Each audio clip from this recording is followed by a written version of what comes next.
Well, welcome back, everyone. This is Life Renovations. I'm Carrie Collins. This is week 21. Today, we're going to talk about how to tap into your own personal power, a bit about how to start good habits, how to get rid of bad ones, how to dream really big, and also a little bit about calories.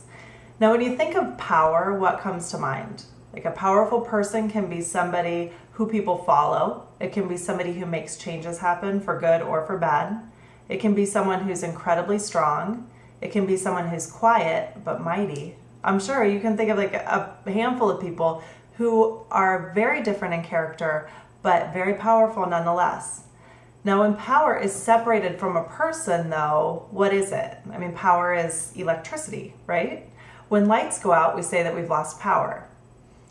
When we go to a place where we get electricity made, it's called a power plant. At its source, power is energy. Somebody who's powerful is literally full of power. They're electric, and they've learned to utilize this energy to accomplish the things that make us look up to them.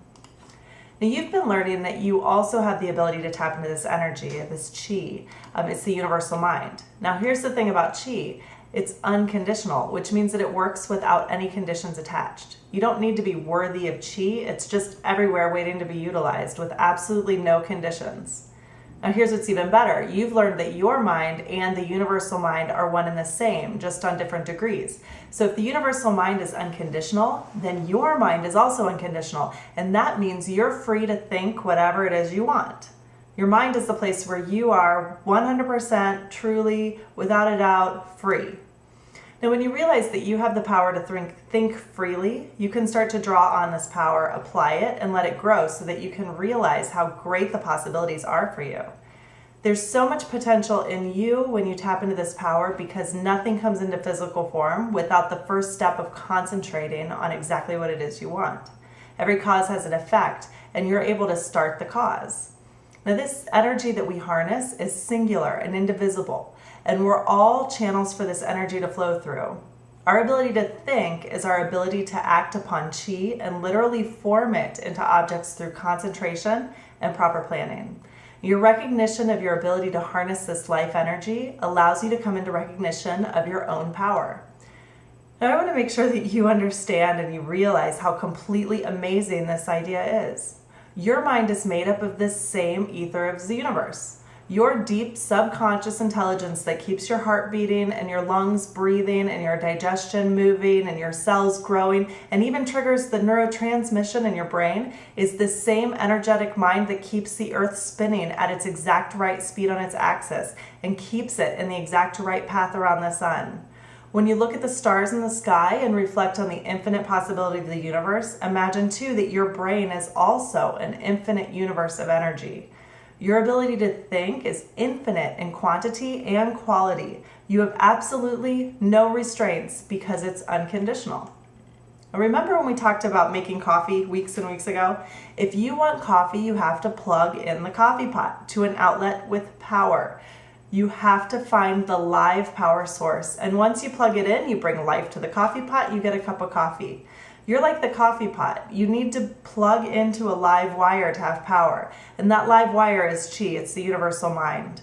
By recognizing that your mind really is limitless, you can turn on your own personal power. Now, the purpose of this whole course is for you to come into your own power and create health, happiness, and a purpose for yourself. The only way to truly be healthy and happy is by removing any conditions that don't make you happy or healthy. You can only do this through your own mental actions, which depends on power. Now, this makes sense because when your energy's low, it's hard to make good decisions. It's easy when you're exhausted to cheat on your diet or to sit around and watch TV all day. When we're not at our best, we let our thoughts run wild. Sometimes they run rampant, which causes us to feel completely out of control.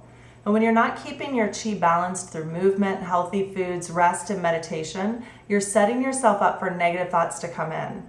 It takes a lot of power to stay positive, to say your affirmations and to really believe them. By keeping the universal energy flowing through you, you come into a power that helps you stay productive and positive.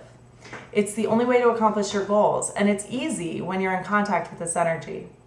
Your mind's constantly working on all sorts of projects, big ones and small ones. It doesn't have a filter for them. The subconscious mind isn't a one-track mind. It's constantly working on everything all at once. but it works harder on things that you're really passionate about. So remember that ideas grow when thoughts and emotions mix together. If you really want something in life, you have to think big thoughts. Big ideas tend to cancel out small ones because they're just so much more important to you emotionally. It's easy to get caught up in the mundane tasks of everyday life, but then you're just going through life getting from one place to another, like picking up the groceries and making dinner and picking up your dry cleaning and paying your bills. These things still need to get done, but do you need to apply so much energy to them? Not at all. Make a list of the things you need to do. Get them done, but don't let them occupy your mind.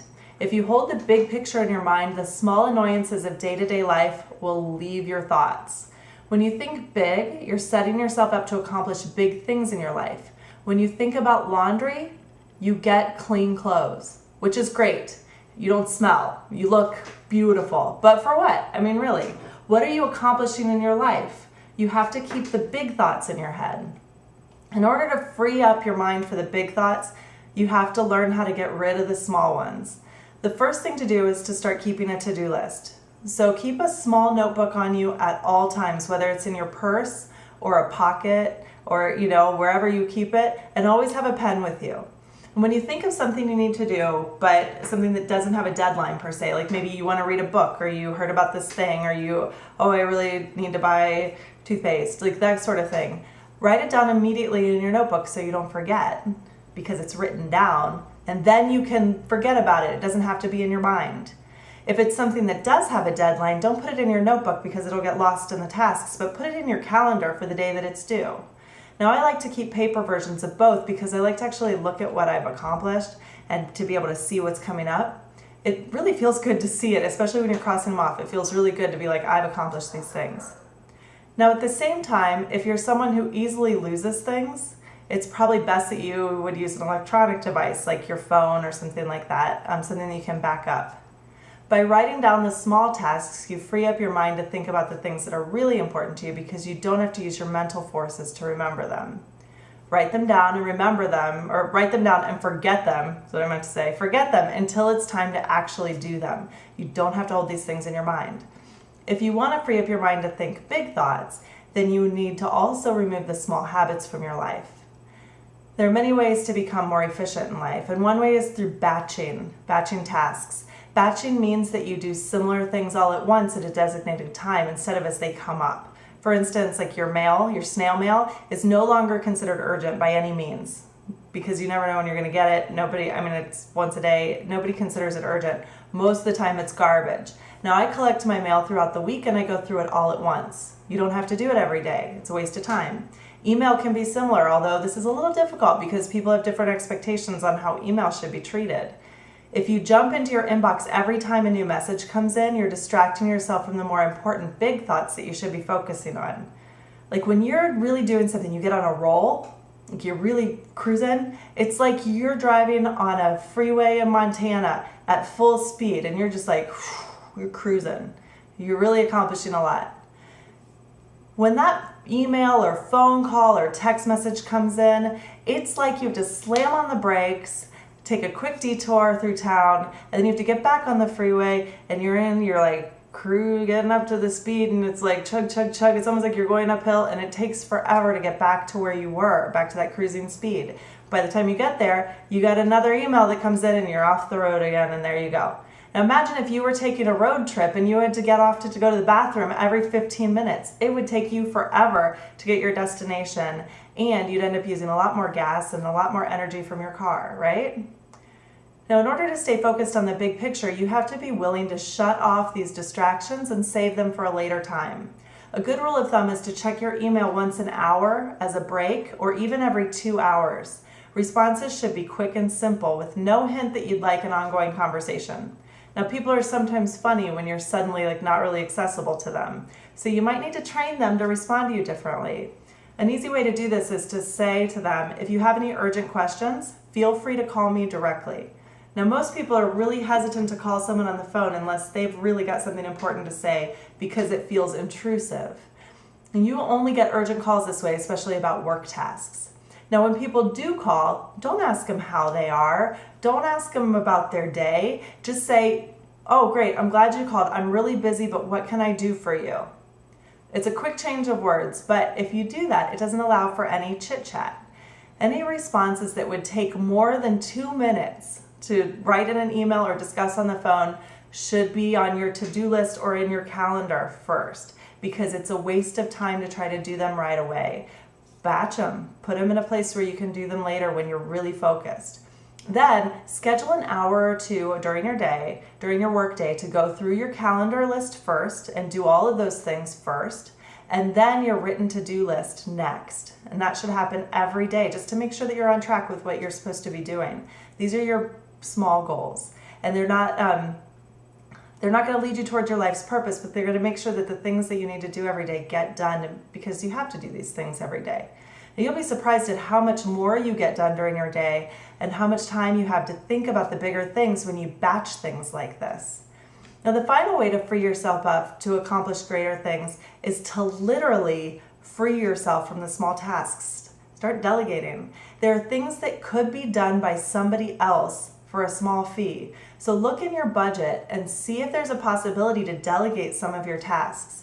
Some really simple ones are taking your laundry to the laundromat to have them washed and folded for you. In my neighborhood, it costs me $6 per load to have this done. Laundry in my building costs $2.75. So for $3.25 a load, I don't have to do anything but drop it off and pick it up. It takes me 5 minutes.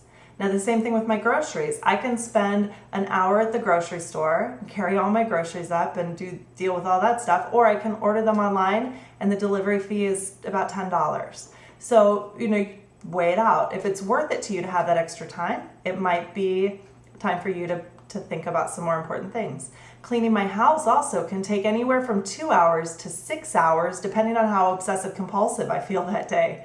2 hours is time that I could spend with a client, and to me that's worth about $200. My cleaning lady can clean the house for $60.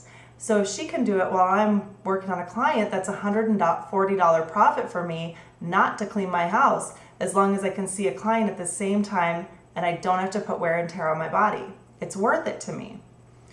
Now at work, you could delegate your tasks to an assistant if you have one. If you don't have one, try to figure out how to get one.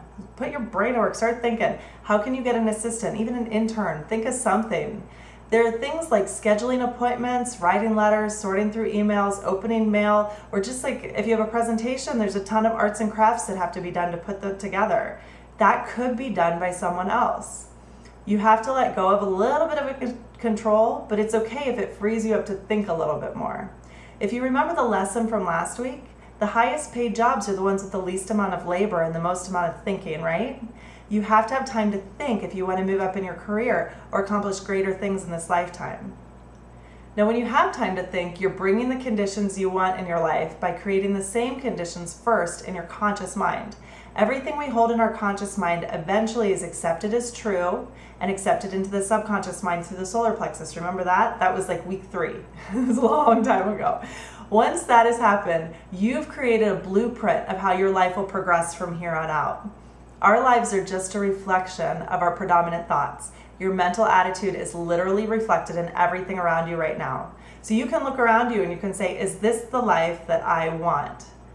In the macrobiotic world and the macrobiotic diet, they say that you can tell the state of your mind by how your rice turns out in the morning. Is it overcooked? Is it undercooked? Is it watery? Is it dry? It tells a lot about you as a person. And the same is true in your outer world. Your inner world is reflected by your outer world. Well, this is true because every thought you have makes an impression on your brain. That thought creates mental tendencies that creates our character, our ability, and our purpose. Character, ability, and purpose determine the experiences we have in our lives. It happens because of the law of attraction, or the idea that like attracts like. Your outer world is an exact reflection of your inner world. So if your house is a mess, so is your mind. If you want to change your circumstances, you have to change a lot more than just your thoughts. You have to change your personality. So holy cow, yikes. Really? Yeah, I hate to say it, but you have to change your personality. Your personality is a collection of all the thoughts and experiences that you've developed over your entire life. It's your mental attitude. And if you really want to change your life, you have to be willing to change your mental attitude. And when you do that, your personality grows and changes as well. When your personality changes, the people, things, and conditions in your life will change also.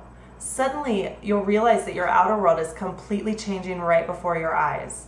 Oftentimes this happens with a sudden change in your career or accomplishments that line up exactly with your goal. I mean, I've seen it's already started to happen with a lot of you guys these past few months. The first thing I notice when my personality starts to change is that my friendships change. People who are more in line with my goal are suddenly surrounding me like crazy, and I'm meeting new friends. And people who are not in line with my goal start picking fights with me. I've actually had people tell me right to my face that they don't want me to change because they like the old me. And our friendship, it'll get a little rocky, and it might actually even end. For some for a while, some forever. And you may have noticed that these things are happening to you as well. What's happening is that you're growing into a higher plane of existence, and they aren't changing at the same rate as you. So don't fight them, don't get angry, just give them space to change on their own. If they choose to, they'll come back again when they've reached your same level of growth. Now, regardless of how change manifests in physical form, you'll be happy to see that your outer world is starting to grow alongside of your inner world. Now, it's not easy to change your mental attitude, but you have to be persistent. Your mental attitude is formed by the images you see in your mind. We've talked up to now about how your mental world is being shaped by your thoughts, but we know that there are things that influence us that we don't exactly attach words to. Our personality started before we could even form words or even understand them as babies. Images became the language of our inner world. You know this because if I ask you, what did you do on your 5th birthday party? You don't hear the words in your head, you see a picture right away. Now, some pictures from our past are not as fantastic as birthday parties, of course. So you have to be picky about what you choose to let enter your thoughts. If you don't like the pictures you see, you just have to delete the negatives. And that doesn't mean you forget, but it means you choose to decide how to react to them. And you can do this with your free will. You can do it with self-help books. You can do it with talk therapy, with hypnosis, or even past life regression. I mean, I've tried a lot of things to get rid of these images. Now, the same is true of pictures for the future. If you want to dream big, you have to remove all the dreaming small images from your mind and replace them with clear visualization of your big goal that you repeatedly and consciously impress on your mind until your subconscious accepts it as true and starts the process of bringing that goal into physical form. The pop culture answer to changing these mental images is to make dream boards. Now, I'm sure in 15 years when people are remembering this era, they'll reference dream boards just like we talk about mixtapes from the 80s. Dream boards are large poster boards where people make collages of magazine clippings, inspirational words, and drawings about what they want to manifest in their lives. Now, the first dream board I made had everything on it from cowboy boots to an actual cowboy. I put in Manolo Blahniks, a fancy dress, rock climbing, bike riding, sunshine, and vacations to beautiful places that I didn't know anything about. I picked out pictures of anything I could think of and came up with this huge hodgepodge of chaos. They were all things that I wanted, but mostly from a consumer standpoint, which made sense because I cut them all out of ads from magazines. The truth is, I didn't earnestly desire any of it. I got a lot of things on that board over time, but it was a distraction from what I truly wanted. The purpose of a dream board is to keep your goals in front of you so that you're reminded of them every day. But when you have a huge board full of 100 small goals, how do you find focus? Well, I have a better idea. If you want an idea to manifest in physical form, it has to be alive. How does a thought become alive? Well, through the law of growth. Thoughts plus emotion equals vitality. What is vitality? It's something that's been inspired. It breathes in energy, power, or chi, and it starts to grow. You have to infuse any picture you hold in your mind of your ultimate goal with strong emotions. That will give it the magnetic power of chi. This is the same magnetic power that pulls all atoms and molecules together. The only thing you need is to be emotionally attached to your goal, and it will start to pull together and form. Dream big, dream huge. It's the only way to be so passionate about something that it has no choice but to start growing into something physical. Now, for some people, making something like a dream board will help you keep your vision of what you want in your mind. By continually impressing the picture on your conscious mind, it will eventually impress on your subconscious mind, and you're golden, right? But you have to be aware of what you're putting on your board. Now, I spent an entire year looking at a board, chasing after a pair of out-of-style Manolo Blahniks, and you know what I found? An old pair of Manolo Blahniks at a secondhand store that turns out I didn't even really want them. Now I got my cowboy boots, I got the cowboy, turns out I didn't want those either. So when you put up images, you have to be very careful about what you ask for, because you might just get it. Your mind doesn't distinguish between big and small. My mind put just as much effort into manifesting a tube of the most amazing perfect red lipstick as it did in manifesting a fully paid work trip to London. The problem is that I was so preoccupied with the images of all these little things, I didn't have time to think about the real big picture. The only image that should be on your dream board is your big picture goal. Leave the cowboys and the cowboy boots to your to-do list. Now you've started the process of building habits that contribute to your health and your happiness.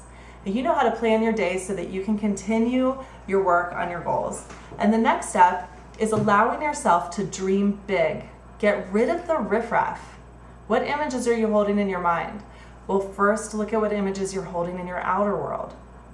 Remove any pictures, painting, or posters that don't represent the way you want to feel. If you want abundance, make sure that the things you look at every day reflect that abundance. If you want to lose weight, put up beautiful pictures representing health and movement. If you want to fall in love, make sure the pictures you see reflect a loving relationship. If you want to have a baby, make sure the images in your house represent fertility. If you want to get engaged, allow space for someone in your life by keeping 2 towels in the bathroom. If you want published in a magazine, hang it up. If you want to travel to Bora Bora, put up the pictures. The pieces of art you choose to hang in your house are your dream boards. The difference is each one is a singular goal.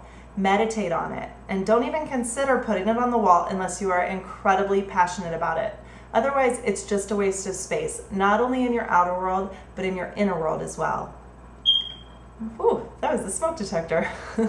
Maybe jump. Anyway, again this week, you'll continue building the habit of SOS, sit, eat, write, and stretch, which encompasses your meditation and physical practice. I'm sure last week, fitting in all 4 of those tasks is really difficult, and I'm positive that doing this practice every single day was also difficult. On the days that you did do it, you felt really awesome though, didn't you? I mean, it's fantastic. I find it's the best way to collect myself and start the day. So this week, I want you to continue this practice, modifying it to fit your own personal needs. Maybe you like to meditate more, write less, stretch first, work out more. It really doesn't matter. What matters is that you find a routine that allows you to give yourself space to enter the silence, reflect, fuel yourself with food and exercise. Writing 3 pages can be a little difficult at first, especially if you're not used to writing. It might help you to start with your reverse to-do list and then write about how you're going to accomplish those goals for the day instead of the other way around. If you run out of things to write, just write, literally write, I don't know what to write, or like, this is dumb, I hate it, over and over again until you finish all 3 pages. I'm pretty sure you'll find that you can't write that for 3 pages because your brain will take off and you'll start to write some new things. It'll just direct you to new areas real quick.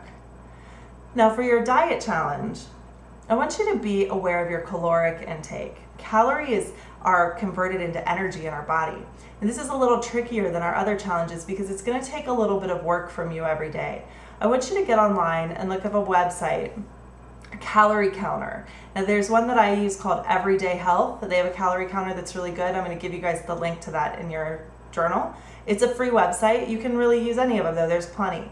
We go into these websites, you enter your gender, your height, and your weight, and it determines how many calories you need to eat every day based on your age group and your body type. Now, I firmly believe that there is too much about your individual lifestyle for a website to determine exactly how much you should eat. But these calculators are a really good tool for just a kind of a roundabout number. You can find out roughly how much fuel your body needs and if you're on track with that number. Now, after typing in my age, my height, and my weight, and also my level of activity, it tells me that the amount of fuel that I need personally is about 2,000 calories a day. It also gives some hints about how much protein, sugar, carbohydrates, and fiber that someone similar to your body type might need. Now remember, this is just a sample of people like you. This is not specific to your exact needs, but it'll give you a ballpark figure. Now, I don't want you to enter a weight loss goal. Now, these websites are all about weight loss, but that's not the point of this exercise. This is an exercise in awareness of your energy intake. Now, for 1 week, I want you to track your caloric intake on this website or through their mobile app or another caloric calendar that does the same thing. Now, for instance, yesterday I ate a little over 2,000 calories, so I know that I'm pretty good on track. I'm about okay. Now, I want you to be aware of the amount of food you're eating and how much it fuels you. I don't want you to deprive yourself when doing this exercise or try to get to your number. If you go way over or way under, it doesn't really matter. What I want you to do is make this into kind of a game. See how much nutrition you can eat while keeping your calorie levels down. The secret to maintaining a healthy weight is to eat high levels of nutrition while keeping your calorie intake to a minimum.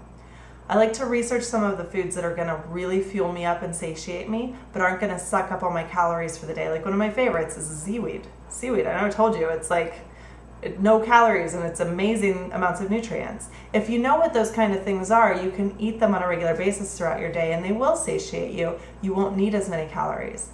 You just won't even want them. When you go to this website, you can browse through different foods and see what your options are. Like for instance, you could learn something like mushroom risotto has half the calories of beef lasagna, even though both of them look like they could be equally bad, right? They kind of are, but one's got half the calories. Both leaves you stuffed to the point of absolutely hating yourself, of moaning and groaning. Now also, like thin crust pizza is about half the calories of thick crust pizza.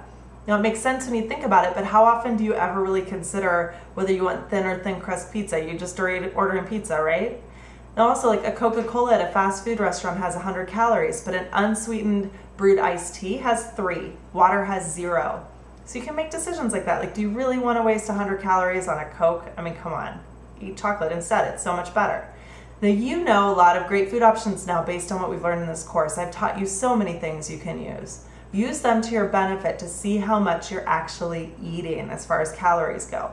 Now, like I said before, this is an exercise in awareness. This isn't an exercise in weight loss. So I suggest putting in your normal weight as your target weight as well. This is about what you need today to fuel you for today's activities, not how you're gonna lose 10 pounds, right?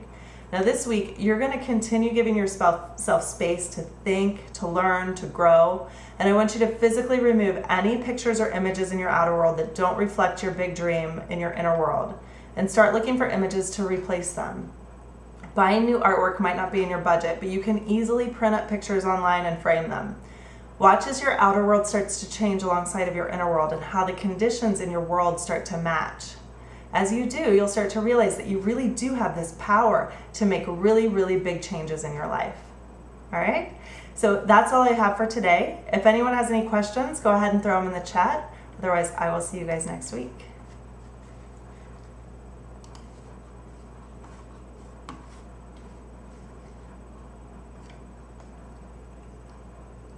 Thanks, Michelle. She said, great job.